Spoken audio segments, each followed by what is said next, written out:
Journée à tous. Le 10h midi Sud Radio Média, Valérie Expert, Gilles Gansman. Bonjour à toutes et à tous, bonjour Gilles. Bonjour Valérie. Et bonjour Yvan Cujous. Vous êtes. Gilles, bonjour Valérie. Nos auditeurs vous connaissent évidemment, puisqu'on vous retrouve dans le loft tous les soirs sur non, c'est plus tous les soirs. C'est à 16h. Pardon ?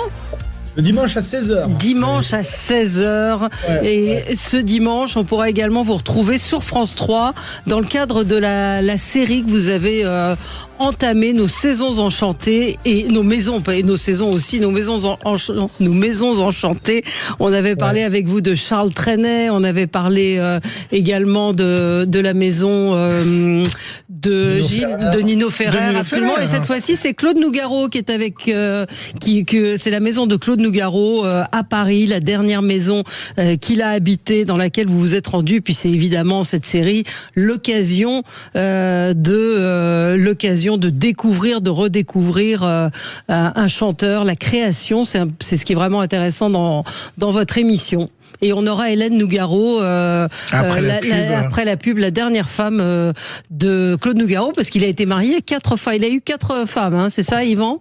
Exactement. Et quand il parlait d'Hélène, il disait « Elle, c'est pas la femme de ma vie, c'est la femme de ma mort. » Voilà, c'est effectivement. Qu'est-ce qu'elle avait de différence par rapport aux autres maisons, cette maison-là, cette maison de Claude Nougaro ? Parce que vous commencez à en avoir visité.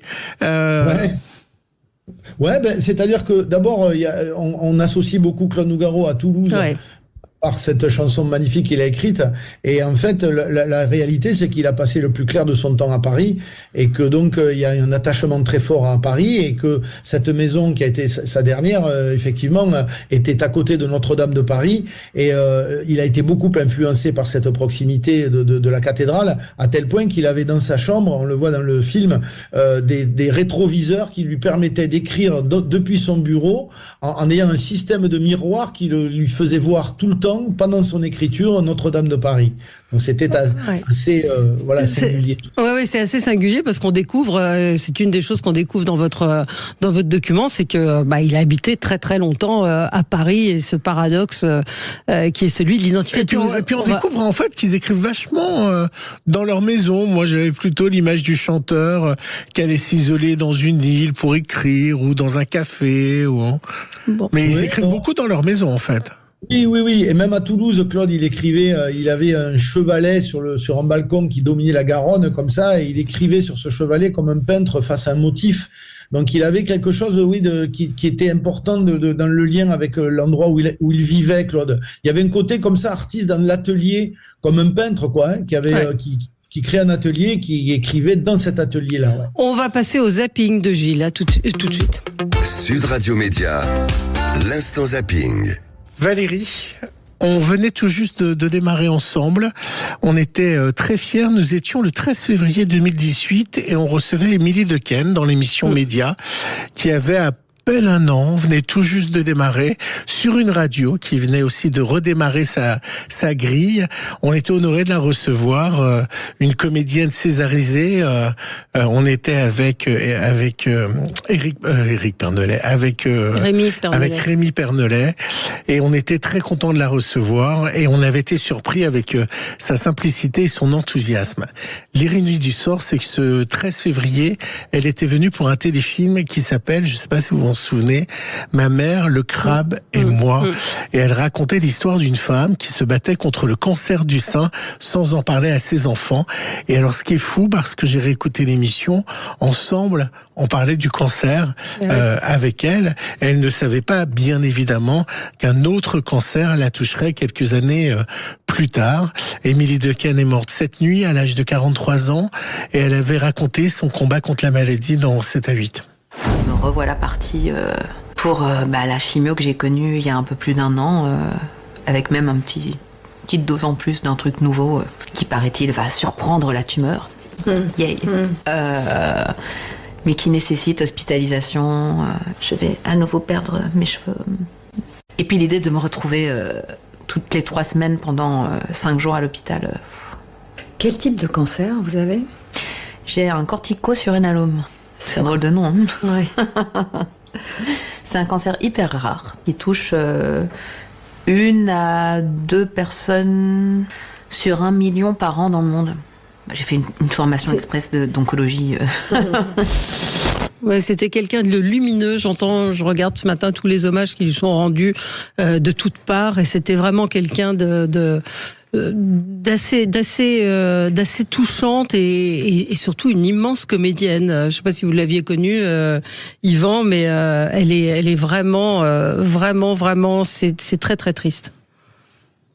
Non, Yvan répond pas. Alors on passe, mais c'est vrai qu'on lui rend hommage ce matin, et allez voir, revoyez Rosetta, revoyez certains de ses films. Elle a une puissance de jeu incroyable. Une audience phénoménale, le match de rugby France-Écosse dans un stade plein à craquer. Oh là, alors, si vous avez écouté Sud Radio, ils étaient émus, hein. Tous nos spécialistes à Sud Radio de ce match.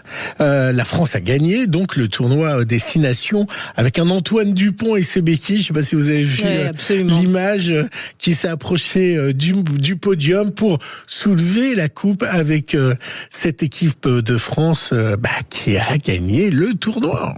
Ovation réservée au Stade de France à Antoine Dupont. Ça va faire du bruit, écoutez.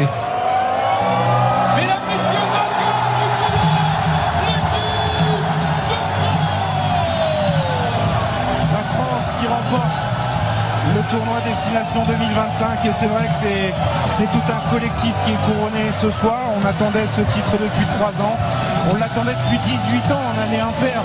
Ce qui veut dire quand même beaucoup de choses. Il ne faut pas dévaluer tout cela sous prétexte qu'il n'y a pas de grand chelem. On rappelle que des grands chelems, il n'y en a eu que 10 dans l'histoire du 15 de France. Et on est peut-être surtout ce soir dans un cycle bleu. Vous avez regardé, vous, le Toulousain, j'espère, le match? Oui, bien sûr. Ben oui, bien sûr.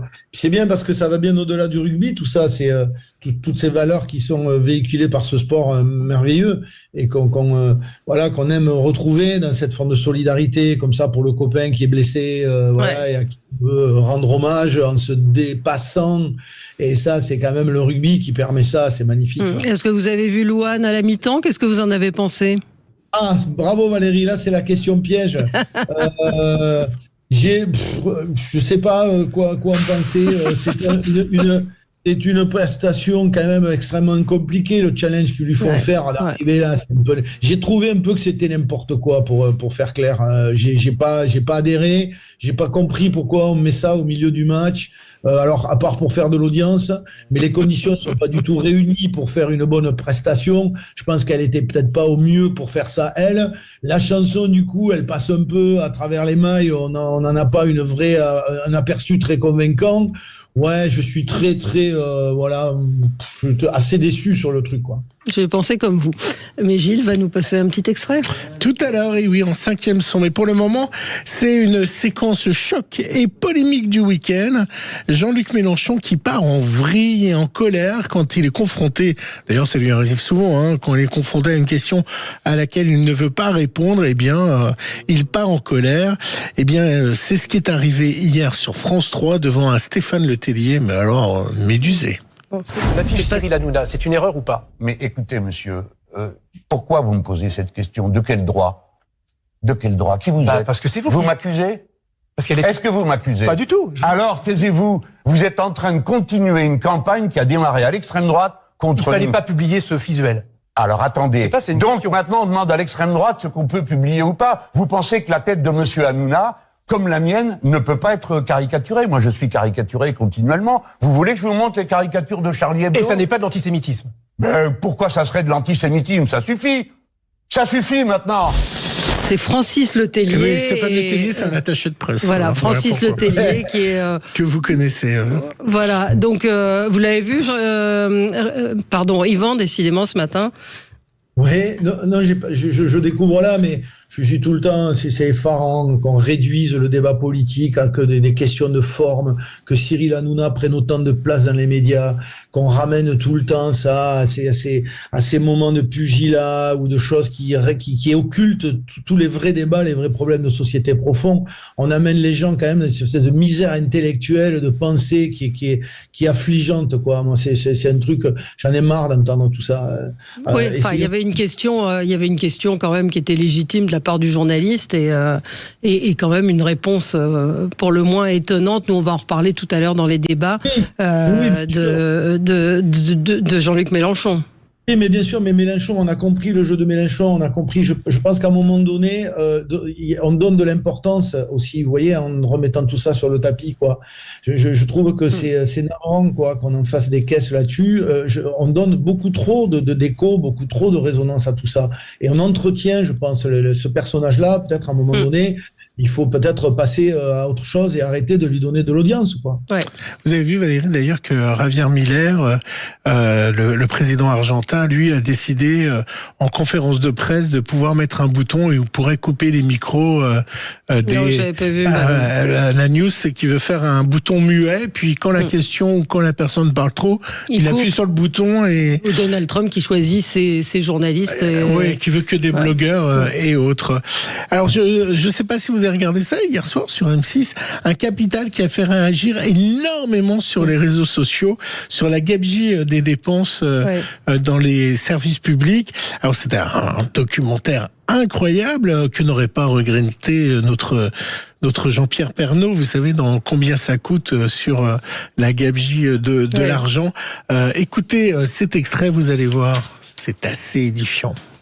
Stéphanie Von E n'avait jamais vraiment comparé les prix. Voilà, un fauteuil basique, 262,14 €. Prix grand public, le même, vous êtes à 90,63 €. Qu'est-ce qui justifie cette différence de prix? Rien, hormis le fait que vous êtes un acheteur public. Ce qui lui a mis la puce à l'oreille, c'est quand elle a voulu refaire la grande salle qui sert pour célébrer les mariages. Et les prix pratiqués, à savoir, sauf erreur de ma part, 500 € l'unité, m'ont fait bondir de ma chaise. 9 000 € pour de la peinture, une quinzaine de tables, une trentaine de chaises. D'où ça sort ce prix? Il n'y a pas qu'on n'ait pas changé de fournisseur dans ce cas-là pour acheter juste les appliques ailleurs. Parce qu'on a le principe, on a le principe d'exclusivité, tout à fait, donc on peut pas. Ouais. Incroyable, hein. Vous imaginez un applique 500 €, ils en ont dit, ça fait 5 000 €. Non, c'était un très bon numéro de Capital. C'était assez étonnant.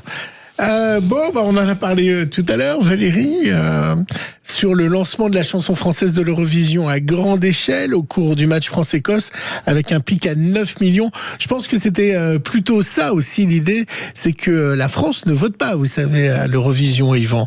Et donc, c'était le moyen de le montrer dans d'autres pays européens comme l'Angleterre, l'Irlande, qui évidemment suivent le tournoi à destination. Et donc la grande force, c'était évidemment de diffuser en Europe pour avoir des votes, et puis c'était de faire un coup. Mais c'est vrai aussi ce que dit Valérie, c'est que la chanson Maman est une chanson très émouvante, puisque Louane a perdu ses parents très jeunes dans un accident de voiture et qu'elle s'adresse directement à sa maman. Et donc je suis d'accord aussi avec ce que dit Valérie, c'est qu'il y avait aussi un vrai décalage entre la chanson très émouvante et puis ce qu'on était en train de vivre, c'est-à-dire la victoire de l'équipe de France devant... Et puis, pour une chanson justement émouvante, dans une telle configuration, c'est quand même très compliqué. Je suis pas sûr qu'on rende service à la chanson en faisant ça, quoi.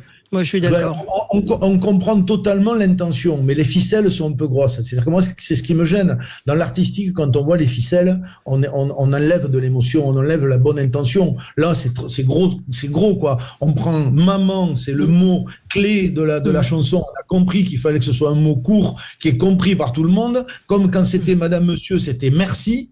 Donc tout le monde a compris que c'était merci, et les ficelles sont trop grosses. Il faut arrêter quand même de nous prendre pour des canards sauvages là-dessus, quoi. Faisons un peu plus subtil et peut-être un peu plus ambitieux, quoi.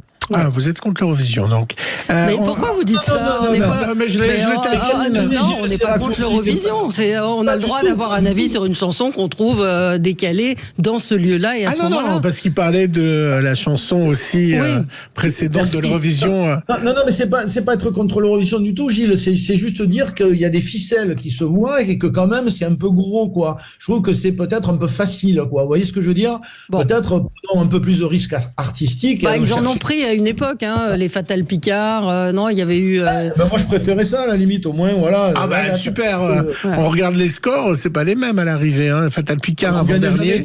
Bon, on fera un débat sur l'Eurovision. Ah, vous voyez, je vous connais, Yvan. Allez. On écoute Maman de Louane. Le corbeau croasseux. Ah non, ça c'est Claude Nougaro. Ah, ça aurait été bien. Ça aurait été bien. Nougaro à la mi-finale, ça aurait été génial. Ça. Nougaro à la mi-temps du rugby, c'est incroyable. Bon.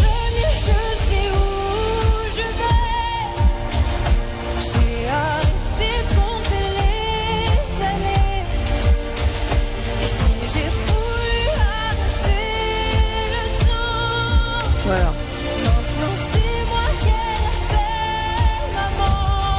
Moi, je trouve que la chanson comme ça, elle est beaucoup plus belle que dans le stade. C'était Camille nous dit pareil. C'était pas adapté à cet événement, etc., etc. Et juste une parenthèse, je salue Madame, Monsieur, qui sont des artistes magnifiques qui ont fait Merci il y a quelques années, qui vont sortir un album et un single superbe. C'est vraiment aller voir au-delà de l'Eurovision les artistes quand même et aller chercher au-delà du titre phare qu'il a. C'était une chanson sur les migrants aussi quand même. C'était fort. Ouais, on en parlera. Allez, on en reparlera et on va parler de Claude Nougaro dans un instant avec vous, Yvan. À tout de suite. Le 10h midi, Sud Radio Média. Valérie Expert, Gilles Gansman. Les invités du jour. Les invités du jour, Yvan Cujous, musicien, chanteur, animateur, vous produisez... Trompettiste, oui.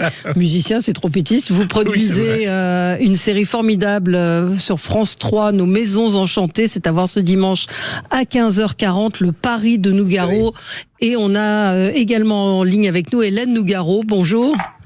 Bonjour. Bonjour, vous avez été la femme de Claude Nougaro les 20 dernières années de sa vie, comme Yvan le rappelait, il ne disait pas que vous étiez la femme de sa vie, mais la femme de sa mort. Néanmoins, vous avez passé 20 années avec lui dans cette maison à Paris, dans le 5e arrondissement, à côté de Notre-Dame, dans laquelle vous avez accueilli Yvan Cujous. Vous vous souvenez de l'arrivée dans cette maison ?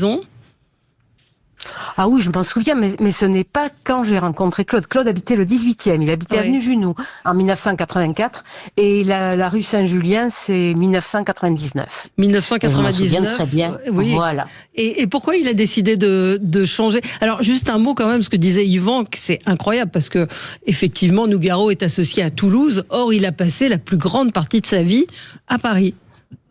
Tout à fait.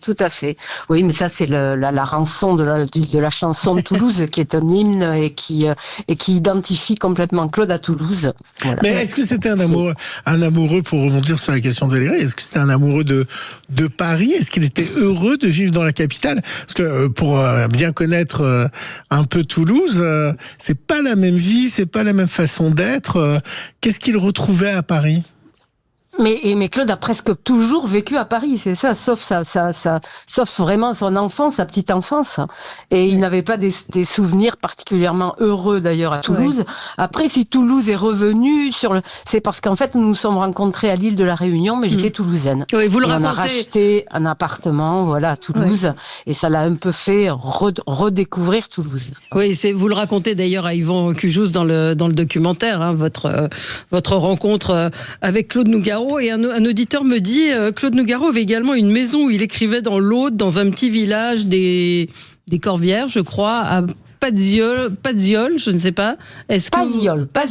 D'accord, Paziol. Oui, il avait toujours cette maison. Ouais. Alors ça, c'est une toute petite maison de vendangeur que j'avais achetée et en 95, il a vécu là-bas sa rééducation après son pontage cardiaque et j'ai toujours la maison et j'ai même acheté le café du village. Ah, génial. J'adore les Corbières. Et vous habitez toujours dans la maison du 5e arrondissement ? Toujours, oui. D'accord, toujours. Oui. Yvan, cette rencontre, vous l'avez rencontrée, vous l'avez connue d'ailleurs grâce à Hélène, Claude Nougaro. Ça a été une émotion, j'imagine, pour vous, de tourner dans cette maison ? Ah oui, ça c'est clair. Oui, ça c'est clair, évidemment. J'ai plein de souvenirs. On peut aussi parler de Trésor, qui était le majordome. l'ami, enfin, je sais pas comment on dit. Bonjour Hélène, on ne s'est pas dit bonjour. Bonjour. Et entre parenthèses, j'étais d'accord avec tout ce que tu as dit dans le début de l'émission. Bon. Ah, ben parfait. Et ouais, c'était quelque chose de, voilà, c'est pour moi très très touchant parce que je suis venu dans la maison un peu en arrivant à Paris et j'avais bien sûr des souvenirs très forts et ouais, c'était très très touchant vraiment. Ouais, on voit cette bibliothèque magnifique qui était la sienne. Il avait une affection particulière pour les livres, Claude Nougaro, Hélène. Ah oui, il avait une affection particulière pour les livres. Il lisait beaucoup, je dirais même que il me semble qu'il lisait plus qu'il n'écoutait de la musique. En tous les cas, pendant les années où j'étais avec lui, je crois qu'avant, il aimait beaucoup Sortfem. Voilà, pour moi, il lisait plus qu'il n'écoutait de la musique. Alors, est-ce que lorsqu'il écrivait, Hélène, c'était plutôt des fulgurances et il faisait des chansons en 5-6 minutes, ou est-ce que c'était plutôt quelqu'un de tortueux qui mettait 10 jours à écrire? Et est-ce qu'il l'écrivait, j'imagine qu'il écrivait au stylo plutôt qu'à l'ordinateur? Ah, ça c'est sûr. Il écrivait plutôt au stylo qu'à l'ordinateur. Et après, c'était parfois une fulgurance, comme la chanson Nougailleur, qui a vraiment été une fulgurance. Et parfois, il a travaillé des mois et même je crois, il y a des textes qui reprennent des années après. Donc, il n'y a pas de règle. Claude n'était pas un, oui, c'est plus par fulgurance que par travail, voilà. Alors, je vais vous révéler un petit secret, Valérie. J'ai eu Hélène pour préparer l'émission dimanche. On a un peu discuté tous les deux. Et je lui ai dit, allez, si je devais passer une chanson que vous aimez bien, ou vous avez envie, qu'on n'a pas forcément entendue, ça serait laquelle? Et elle a un peu hésité. Et puis elle m'a dit, allez, passez Je crois. Alors on écoute Je crois. Le corbeau croasse et l'herbe croît, le crapaud croasse et moi je crois. J'ai pas d'apôtre, j'ai pas de croix, je crois en l'autre, je crois en moi.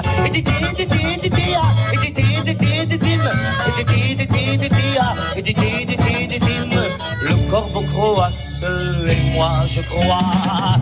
J'ai pas d'apôtre. Pourquoi cette chanson, Hélène? Comment? Pourquoi cette chanson? Alors pourquoi? D'abord parce que je l'aime depuis toujours. J'ai toujours aimé cette chanson. Et puis aussi, ça me permet de raconter. Claude, j'habite donc à côté de Notre-Dame. Oui. Et depuis 6 ou 7 ans, j'ai une corneille. Alors c'est un corvidé, c'est pas un corbeau, mais qui vient me voir dès que j'arrive sur le bord de la Seine. C'est une amie qui habite aux États-Unis, qui travaille sur les Indiennes, qui m'a dit, mais ça c'est Claude qui vient te voir. Et cette corneille habite Notre-Dame. Ah, et voilà, voilà cette histoire. Et ça fait, mais chaque fois que j'y vais, et depuis 6 ou 7 ans, elle est toujours là. Dès que j'arrive sur les bords de la Seine, elle arrive du ciel. Incroyable. Et elle vient me voir. Alors maintenant, je la connais, je lui amène un petit peu à main, enfin, je lui donne un petit truc, tout ça, mais c'est incroyable. Elle vient dans ma main, enfin, et voilà. Un auditeur demande, est-ce que vous savez où a été écrit La Plume d'Ange? J'adore cet album. Peut-être qu'Yvan le sait. Vous le savez, vous, Hélène?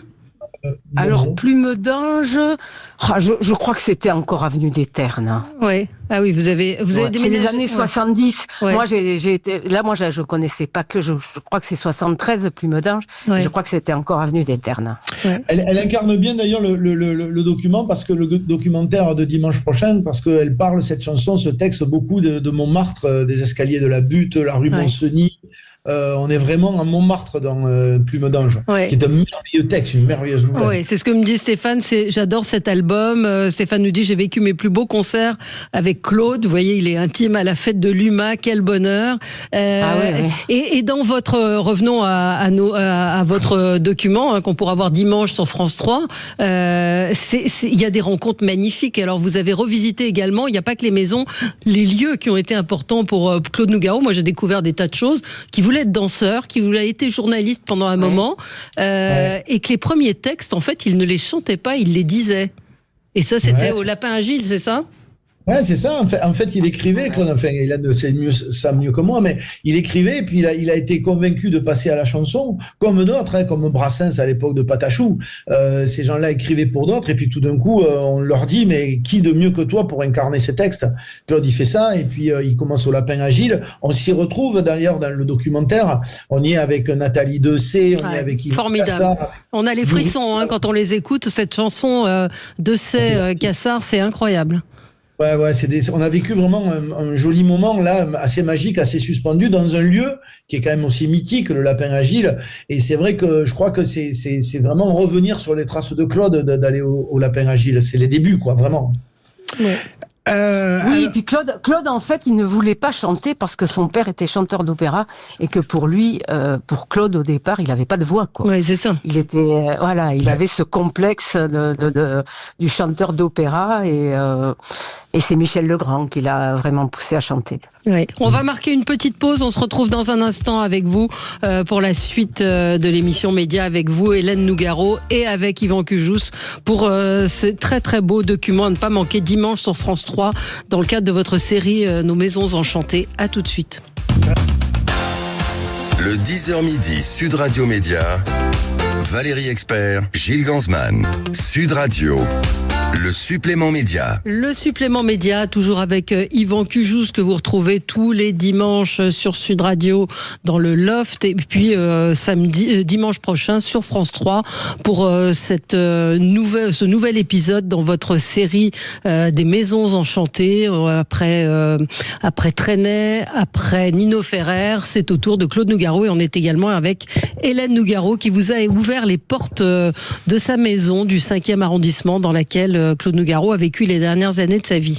On sait qu'il y a beaucoup d'artistes qui ont besoin de plaisir artificiel ou autre pour travailler ou pour écrire des chansons. On a beaucoup parlé de la relation entre l'alcool et Claude Nougaro. Comment vous avez vécu cette image-là? Et est-ce qu'à un moment de sa vie, il en avait besoin pour écrire, ou c'était un échappatoire? C'est à moi que vous posez la question. Oui. Alors, je pense que il y a du vrai dans tout. Après, Claude, moi, quand je l'ai connu, les 20 dernières années de sa vie, il était pas, de toute façon, il n'a jamais été alcoolique, déjà. Ah, c'est une légende urbaine, en fait. Très vite, il pouvait, quand il sortait, sa timidité le poussait à boire, puis après, quand ça commence, mais c'est l'alcool, alors on peut pas dire qu'il buvait pas, c'est pas vrai, et c'était pas non plus, puis je crois pas que ça aide ça aide à débloquer quelque chose, mais souvent, quand on écrit sous l'emprise le lendemain matin, quand on se réveille, on trouve ça mauvais. Yvan, vous vouliez réagir? Oui, parce qu'il y a il faut pas oublier que quand on s'adonne à une telle passion et un tel travail, c'est quand même une discipline qui est nécessaire pour écrire. L'œuvre de Nougaro, elle peut pas être celle de quelqu'un qui était à côté de sa vie totalement, qui était totalement déjanté. Il faut quand même une discipline d'écriture. Il faut vraiment y aller, quoi. Il faut vraiment se mettre à la table, il faut vraiment aller chercher des ressources profondes, il faut vraiment se faire violence. Donc, c'est trop facile de caricaturer en disant c'était un mec qui buvait, etc. Pareil pour Gainsbourg. Évidemment qu'il y a eu cette ivresse qui est nécessaire certainement pour aider l'inspiration. Mais n'oublions pas que c'est un travail de titan, l'œuvre de Gainsbourg ou de Nougaro. Donc il faut s'y tenir, quoi. Absolument. Ce qui est très émouvant, et je le disais tout à l'heure, je ne sais pas si Gilles a un extrait, c'est les duos, les rencontres que vous avez organisées. Donc Nathalie Dessay, on l'a dit, avec Yvan Cassard, il y a eu Olivia Ruiz et Cali, moment formidable avec Yuri Buenaventura. Donc j'imagine qu'il y a un petit extrait. Eh bien, évidemment, j'ai pris l'extrait dépêche-toi, Gilles. de Cali avec Olivia Ruiz. Elle voulait un enfant, moi je n'en voulais pas, mais il lui fut pourtant facile, avec ses arguments, de te faire un papa. Cécile, ma fille.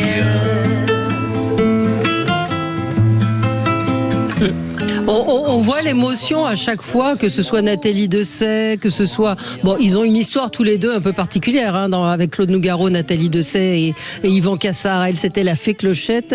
Et lui, c'était quoi comment il le surnommait? Le Vivaldi de mes 4 saisons. Voilà. C'est ça. C'est ça, oui.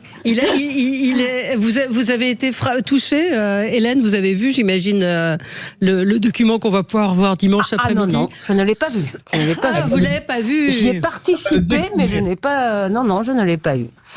C'est un moment très émouvant, Yvan. On sent qu'il y a un lien très fort, Nougaro, et c'est ce qui ressort d'ailleurs de tout ce que des précédents documentaires que vous avez pu faire. C'est ce lien qu'il a su créer, Claude Nougaro, qu'ont su créer ces artistes avec une autre génération ou avec d'autres artistes. Oui, complètement. Il y a quelque chose, enfin, quand on est passionné de chansons, qu'on est soi-même auteur ou pas, on est admiratif de ces engagements de vie comme ça au service d'une œuvre et d'une création. C'est pareil chez Trenet, c'est pareil on est allé chez Gilbert Bécaud, c'était pareil. On est pris quand même. Moi, à chaque fois qu'on entre dans la maison et qu'on va justement dans l'antre, dans l'atelier, il y a quelque chose du super puissant qui se passe et j'espère que ça se voit à l'antenne. Quand on a écouté les chansons originales de Nino Ferrer, les enregistrements originaux dans sa maison et dans son studio, il y a quand même, on a l'impression de rentrer dans le livre d'histoire, là, quoi. C'est très prenant. Et avec Claude, c'est pareil. Au Lapin Agile, avec Yvan Cassard, Nathalie Dessay, il y avait quelque chose de très prenant. Ou dans la maison, ça se voit. C'est fort. Alors, Yvan, nos auditeurs vous connaissent évidemment pour le Loft, mais vous êtes aussi, c'est pour ça qu'on vous a aussi en Zoom, c'est que vous êtes en tournée avec une guitare-voix sur les chansons de Claude Nougaro.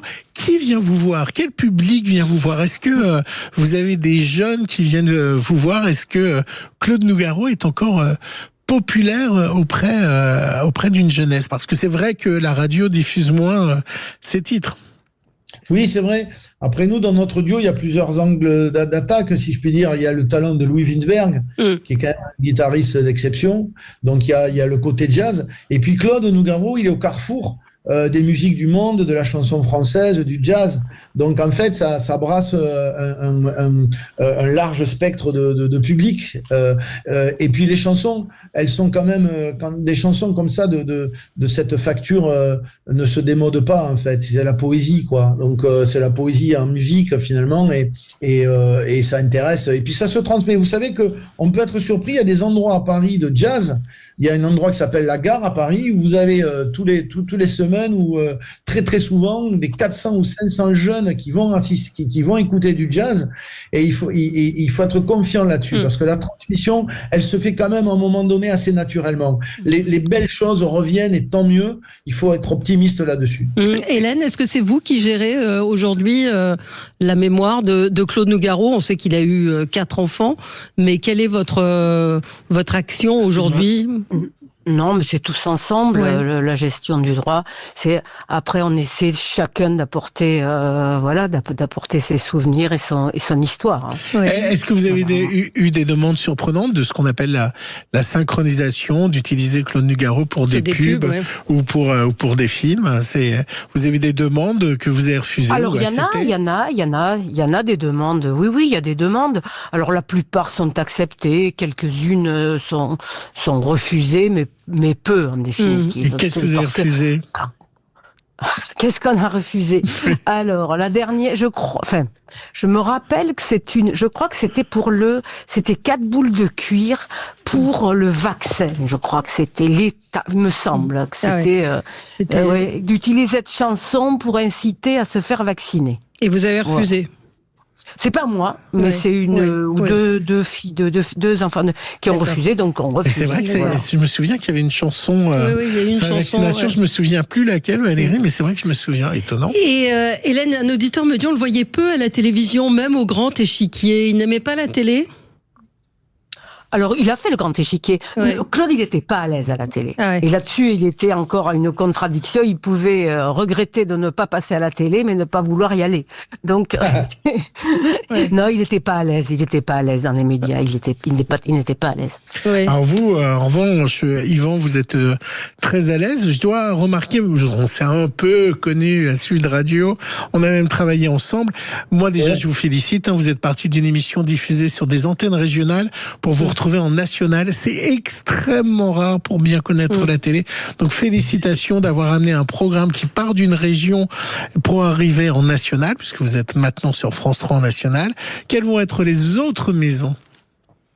On a fait donc, merci d'abord Gilles, et merci à Valérie pour ce soutien aussi depuis Charles Trenet. Vous aidez. Mais je trouve que c'est une formidable émission parce que c'est à la fois moderne, ça permet de. Moi, je vais vous dire, je vous le dis, j'étais pas une fan absolue de Nougaro, ça faisait pas partie de mes chanteurs, et j'avoue que avec le temps, avec l'âge, et là, j'ai pris un plaisir fou à réentendre ces chansons, et on se rend compte que en fait elles ont infusé dans notre. Moi j'ai l'âge d'avoir écouté Nougaro, et on se rend compte qu'elles ont infusé en nous, qu'elles font partie de notre patrimoine, et qu'avec l'âge je les redécouvre différemment.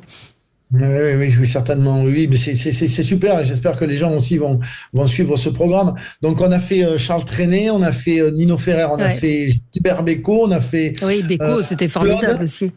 Ouais, c'était un très très joli moment. Et là, on se dirige, on va tourner Juliette Gréco dans très peu de temps, le mois prochain en Picardie, dans l'Oise. On va aller chez Jean Ferrat. Voilà, il y a beaucoup évidemment d'endroits qui nous attendent. On aimerait aller du côté de Nari Salvador. Enfin, il y a beaucoup de choses. Juste un mot sur cette maison du 5e arrondissement. Pourquoi il a choisi de traverser, de passer de Montmartre et de traverser, d'aller à côté de Notre-Dame? Hélène? Pourquoi? Pourquoi cette maison-là? Pourquoi cet endroit-là? D'abord, il était content d'arriver rive gauche. Ouais. C'était la première fois de sa vie qu'il y habitait. Et puis pourquoi? Mais parce que c'est un beau lieu de Paris. Bien et sûr. Puis c'est un petit peu, un petit peu les hasards d'une visite où je suis allée. J'ai dit parce qu'en fait on cherchait pas du tout ça. On voulait aller dans le ciel, dans des étages un peu élevés. Et puis en fait c'est le contraire. Voilà, c'est le contraire. Et mais c'est un beau lieu de Paris de toute façon. Hein. On est à côté du plus vieil arbre de Paris. Absolument. Et tout à l'heure on aura et de la plus vieille église aussi. Absolument, Saint-Julien-le-Pauvre et Notre-Dame. Notre-Dame, oui. Et on est entouré d'églises. Voilà, tout à l'heure, on aura. Dans un instant, je vais recevoir la maire du 5e arrondissement de Paris. Donc, Florence Berthoud. On la saluera de votre part. Et dernière question, Yvan, est-ce qu'un jour vous ferez un chanteur vivant? Est-ce qu'on pourrait faire la maison enchantée de Patrick Bruel? Non, c'est compliqué, il refuse. D'abord, il ne faut pas lui porter malheur. Non, c'était pas dans ce sens-là, vous avez compris ma question. Non, bien sûr, c'est une des évolutions possibles du programme. On y réfléchit, ouais, évidemment, parce que la maison, elle est finalement symbolique. On s'en aperçoit au bout d'un petit moment. C'est plutôt la proximité, le territoire, l'entourage. Donc, c'est une des évolutions possibles du programme à laquelle on réfléchit. Ouais. Allez, merci à tous les deux. Merci Hélène Nougaro. Merci à vous. Yvan Cujous, et c'est à ne pas manquer dimanche après-midi, évidemment. Ça existe sur le replay de France 3. Vous pouvez aller voir l'émission. C'est un formidable moment avec beaucoup d'émotions. Merci à vous, et nous, on continue les débats dans un instant. Sud Radio, c'est vous qui donnez le ton.